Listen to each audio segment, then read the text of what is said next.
Aujourd'hui, nous allons voir l'écriture scientifique d'un nombre. Il faut bien savoir que l'écriture scientifique est juste un changement d'écriture. Ce n'est pas une transformation du nombre. La technique est la suivante.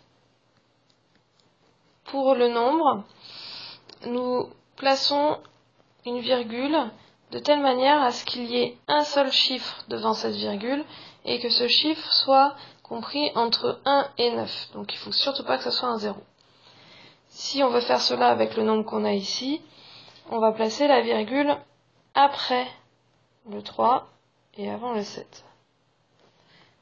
Ensuite, on peut recopier les zéros, mais ceux-ci sont inutiles, donc il vaut mieux les supprimer. Une fois qu'on a fait ceci, on écrit toujours fois 10 puissance, et ensuite il faut compléter la puissance.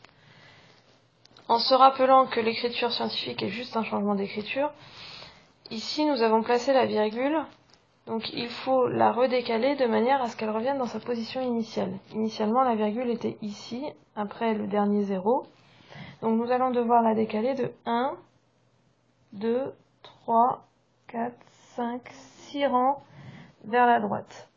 Dans ce cas-là, nous allons multiplier par 10 puissance 6. L'exposant est positif car nous décalons vers la droite. Si nous faisons la même chose ici, nous allons placer la virgule de telle manière à ce que le chiffre qui soit devant soit compris entre 1 et 9. Donc 1,456 fois 10 puissance et nous complétons. Ici, nous avons positionné la virgule là. Il faut la remettre dans sa position initiale. Pour cela, on va la décaler de 1, 2, 3, 4, 5, 6, 7, 8 rangs vers la gauche. Comme nous décalons vers la gauche, l'exposant va être négatif, donc 10 puissance moins 8. Cette écriture scientifique sert notamment lors de calculs avec des nombres soit de très grande taille ou de très petite taille, afin de simplifier ces dits calculs.